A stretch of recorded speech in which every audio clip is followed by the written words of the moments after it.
Caner Universe, it's Caner Tip Tuesday, and today we are looking at 3 mistakes that you make with your cane in a cane self-defense situation that can get you seriously hurt. But before we do that, a warm welcome to those of you who are here for the first time. A couple things you want to do: hit the subscribe button and hit the little bell icon so that you don't miss any future content, and avail yourself of the #1 no-cost resource, that Cane Clarity Call, CCC. You want to text the letter CCC to 305-745-7839 so that we can jump on a call and have a discussion, give you a blueprint as to what you do first, second, and third. If you're interested in cane self-defense, it's going to save you a lot of time, money, and frustration. So, 3 mistakes that you're making with this cane, right? If you don't have the training, that can get you seriously hurt.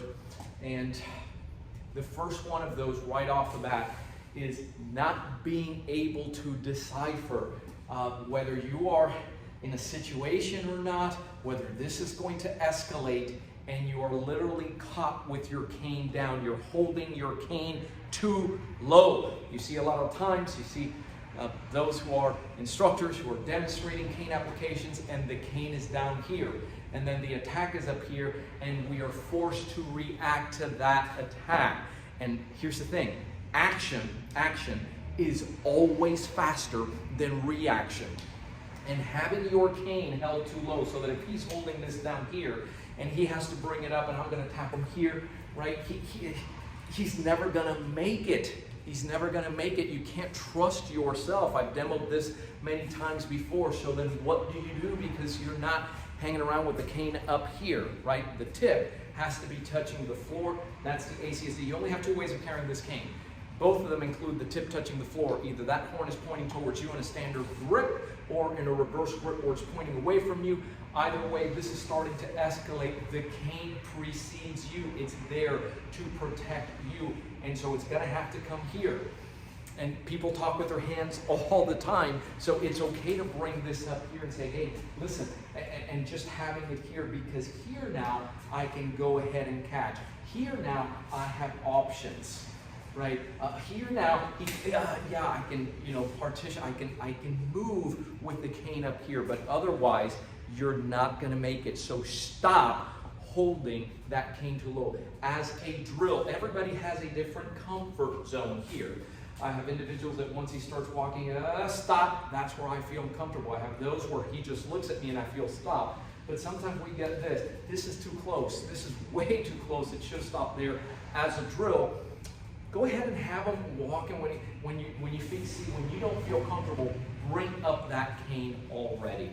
And so that's the first thing, the first mistake we want to avoid is get that cane up here. The second one is that once you do spring into action, you're choosing strikes and you're choosing responses that are not giving you the greatest bang for your effort there. What am I talking about? I'm talking about, well, when we lose sight of the fact that this is an impact tool and that impact tools seek bone, now we start going into an area that can really get us in trouble. One of them is, well, just telegraphing. So we're going here and saying, well, I'm going to whack this guy, and he moves in, but of course, chances are he's younger, faster, stronger, and he can do things like that. He has reflexes. The other one is trying to go to that, see how I tried to sneak up while I was looking at the camera? I did this, but yeah, and he follows that up. So I'm going to the midline, doing the hokey pokey in here. He can see that, even if I'm, right? And then he grabs this, and I go to pull back, and now I have a different situation here. Him moving in. Also the targeting, right? So I do this, and I go to whack, and even if I whack him here, right? Even if I go in here, when he's jacked up on adrenaline, fleshy areas, he can take a whack there. He can take a whack. So let's switch that strategy. And what I want you to do is destroy the attack. Notice that I say destroy the attack, the assault, not necessarily the assailant. And why do I say that? Because I always remind you, you live in a society that's governed by laws, and what I'm trying to do is think about, is it right to hit, is it okay to hit in the head? There are times that, yes, it's warranted, But if he's coming to me and I'm here, he moves and I destroy that limb, I win every time. I take out that limb, I win every time. And you have follow-ups. The most effective strike is the one he doesn't see coming. So if we're dealing here, folks, that's one, that's two, and I can hit you 2 or 3 times with shots that are going to the shin, to the knee, to the elbow, to that form, because when he comes in here, a power shot to that wrist, that's no longer any good. I know he's jacked up on adrenaline. He comes up here, boom, that one's out as well, and there goes the knee. I just want to get to a safe place. And so the second mistake that you're making is that you're choosing strikes that are not effective, that are not going to incapacitate this guy and that can seriously get you, because he moves quick. And once you go in here, oh, now he's jammed and now he's going to do what he's going to do, right? Third mistake is we're not training. Everybody has a flinch response, and there is this mechanism that when you don't have the training, you're going to revert to that. And here's an example. When he comes in a rear chokehold, this kind of situation, everyone, when you don't have the training, what you try to do is lift here and you're moving, and what you're doing is you're feeding the anaconda. You're feeding the snake that is going to go right around your neck, and he's going to tighten this and seal it off and pinch it off. And usually he's not just standing there. He may, if somebody else is coming, he starts moving, so you start losing your balance. Your legs go. Rule number one, if you can't breathe, you can't fight. And so you're not going to do anything about it when you're here if you cannot get some breathing room. So rather than trying to fight here with him, or trying to come up here with the cane, see how he ducks his head, and this is going to bother him a little bit, all the while he's sealing your breath in here, you're going to pass out. Get your, whether it be your cane or whatever it is, and dig it in there, because now you're going to hold this to your center.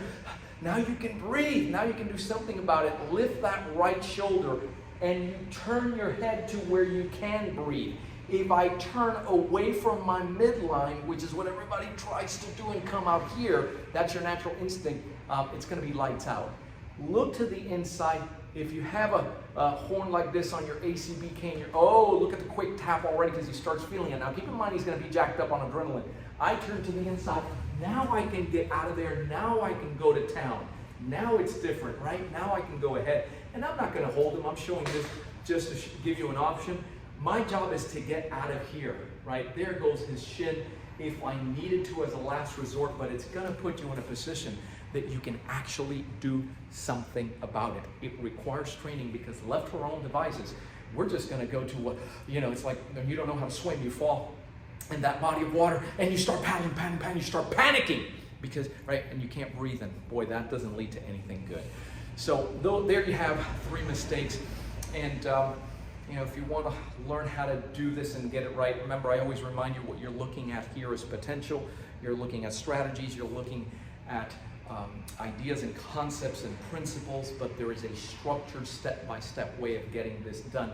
I invite you, I highly, highly encourage you to text the letter CCC for Cane Clarity Call to 305-745-7839 so that we can jump on that call, get you clear, and get that progress needle moving forward when it comes to this tool. I'm Joe Robaina for American Cane Self Defense. Thanks for watching. Keep caning. Stay safe.